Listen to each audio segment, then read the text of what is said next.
يا صباحكم او مساءكم بهجة، انا بهجة واهلا بيكم في فيديو جديد. كل سنة وانتم طيبين. فيديو النهاردة هيكون مشتريات العيد الاضحى. يلا بينا نبدأ الفيديو. اول حاجة عايزة اقول لكم ان فيديو النهاردة هيكون متقسم على اجزاء، كل جزء هيبقى فيه عدد من المنتجات، عدد صغير، بحيث ان انتوا تقدروا تعرفوا المنتجات كويس وتعرفوا اسعارها. لو في حاجة عايزين تجيبوها تقدروا ان انتوا تجيبوها، وكمان علشان ما يبقاش الفيديو طويل عليكم او فيه منتجات كتير قوي وتتشتتوا، لاني بحب ان انتوا تخرجوا من الفيديو وانتم مستفيدين اكتر استفادة. فيلا بينا نبدأ الفيديو. فيديو النهاردة هيكون مشترياتي من شان. طبعا شان براند معروف دلوقتي وهو براند مصري، ما جربتش منه اي حاجة غير الليب بالم بس. فاتمنى ان المنتجات اللي انا جايباها النهاردة تكون حلوة وتفيدني وتفيدكم انتوا كمان. جربتوا اي منتج من اللي هيظهروا معايا في الفيديو؟ اكتبوا لي تحت في الكومنت رايكم في المنتج اللي انتوا جربتوه، كانت التجربه بتاعتكم كامله ايه، علشان انا استفيد وانتوا تستفيدوا وكلنا نستفيد من بعض. يلا بينا نشوف المنتجات اللي انا جبتها. اول حاجه اقول لكم الاسعار اللي انا اشتريت بيها، وفي نفس الوقت هدخل لكم على الويب سايت بتاعهم اشوف السعر ايه. ويب سايت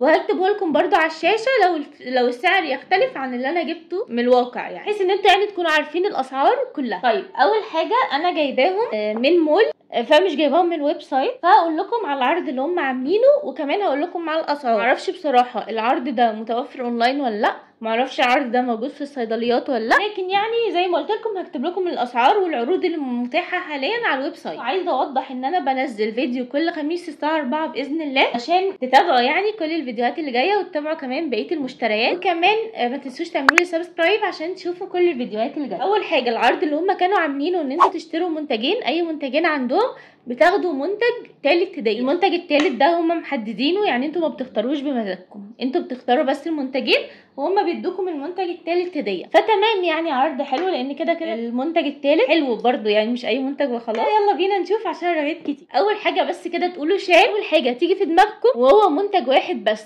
لان المنتج ده حصل عليه ضجه، وتقريبا شان اصلا اتشهرت بسبب المنتج ده، من كتر ما الناس كلها اتكلمت عنه، من كتر اللي هو قد ايه حلو وقد ايه جميل. وكمان حصل عليه مدح كبير قوي وذم كبير قوي، يعني يا اما ناس حبوه جدا يا اما ناس ما حبوش خالص. زي ما انتم متعودين معايا انا هنا بظهر لكم كل الحقائق واقول لكم الخلاصه الكامله ليه ان شاء الله، اقول لكم عنه ريفيو كامل شامل مفصل. طبعا انتوا عرفتوا منتج ايه اللي انا بتكلم عنه، هو البادي ميلك بتاع شان. بصوا عايزه اقول لكم حاجه، اول حاجه البادي ميلك اول ما ظهر خالص، اول ما شان طلعته كان من غير اي ريحه، وده طبعا حلو جدا ان انتوا تستخدموا منتجات من غير ريحه على جلدكم وعلى بشره جسمكم، يعني خصوصا ان انتوا لو بشرتكم حساسه او لو في اي جروح او حبوب او اي حاجه، يعني مش هتلتهب بسبب الريحه. بعد كده بعد ما المنتج اتشهر جدا وحصل عليه ضجه كبيره جدا والناس كلها قعدت تشكر فيه، شان نزلت من البادي ميلك نوعين تانيين، هو نفس التركيبه ونفس كل حاجه، ولكن ضافوا له ريحه. نزلوا اللي هو بالفانيليا ونزلوا كمان بالورد. دول الريحتين المتوفرين حاليا من البادي ميلك. انا اشتريت اللي هو بالفانيليا، هو على فكره فانيليا وكوكونات مش فانيليا بس، فلو انتوا بتحبوا روايح الفانيليا والجوز هند تمام هاتوه، لو ما بتحبوهاش اما تجيبوا الساده خالص من غير اي روايح البيزك. وانا بصراحه ارشح لكم ده، خصوصا ان انا زي ما قلت لكم لو بشرتكم حساسه او عندكم جروح او حاجه، اما تشتروا اللي هو بالورد لو بتحبوا روايح الورد. المنتج اهو بيجي لكم مقفول تمام عشان تتاكدوا ان هو لسه جديد ما اتفتحش. تاني حاجه هو ليه فتحه وليه قفله، لما تلفوا البتاع دي كده هو خلاص كده اتقفل، مهما تدوسوا مش هيتفتح. لفوها الناحيه الثانيه هتلاقوا ايه بدا يتفتح، يعني عشان يبقى امان اكتر للمنتج. انتوا مسافرين او اي حاجه لو في اطفال او كده داسوا عليه ما يقدروش ان هم يفتحوه بسهوله. اوريكم بقى قوامه دلوقتي عامل ايه واقول لكم ريحته عامله ايه.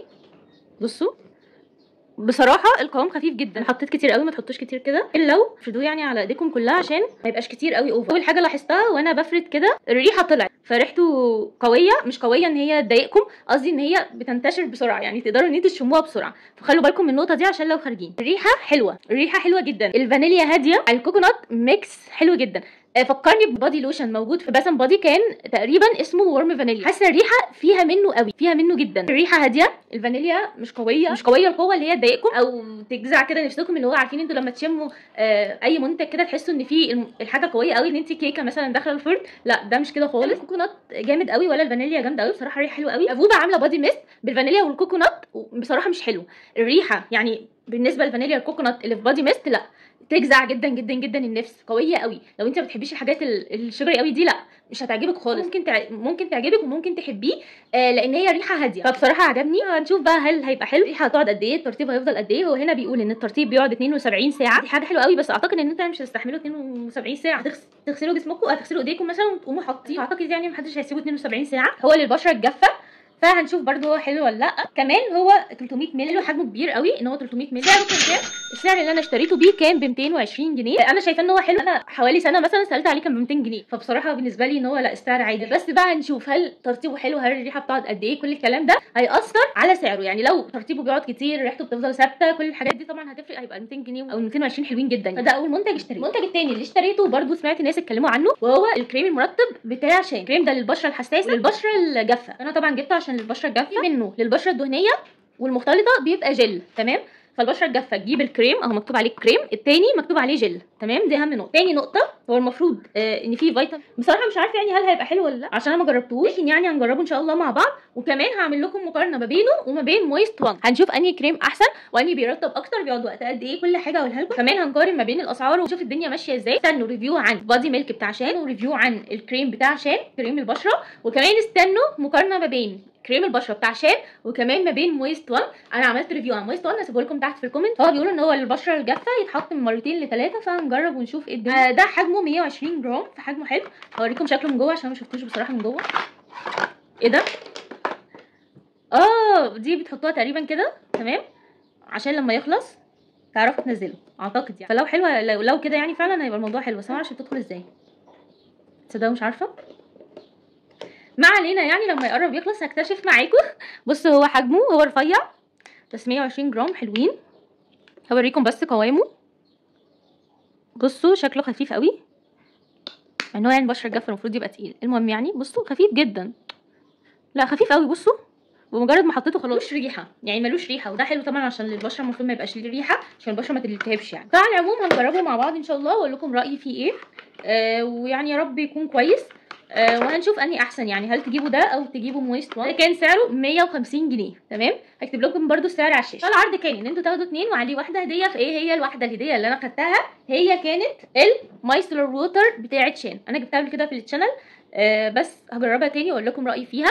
هما كانوا بتشتروا اي منتجين وتاخدوا عليهم المايسلر ووتر. قلت لكم كمان ان هي بتبقى ثابته ما بتتغيرش، يعني دي الهديه الثابته. المهم دي حجمها كبير ب 200 مللي. معرفش بصراحه سعرها كام، ولكن هكتب لكم سعرها على الشاشه، هشوفه في الويب سايت واكتبه لكم على الشاشه. دي برده بتقدروا ان انتوا تشيلوا بيها الميك اب، وكمان مكتوب ان هي بتشيل الميك اب اللي ضد الميه. تمام، فهنجرب ونشوف. انا كنت اتكلمت عنها قبل كده في الشانل بس هتكلم عنها تاني. هي للبشره الحساسه وبترطب يعني البشره كويس. هنشوف ايه الدنيا. تحطوها على نقطه تشيلوا بيها الميك اب عشان تشيلوا الميك اب يعني، وكمان بتحط في الوش والعينين والشفايف وكل حاجه، يعني بتشيلوا الميك اب من كل وش يعني. سعرها كان كام؟ قلت لكم برده مش عارفه، هشوف ان شاء الله على الويب سايت واقول لكم السعر كام، هكتبه لكم على الشاشه. دي كانت مشترياتي المتواضعه من شان. فيا رب الفيديو يكون عجبكم. استنوا الجزء الثاني واستنوا الجزء الثالث ان شاء الله. كان فيديو النهارده. لو فيديو النهارده عجبكم يا ريت ما تنسوش تعملوا لي لايك، شير، تشتركوا في القناه. اشوفكم ان شاء الله في فيديو جديد، ومع السلامه.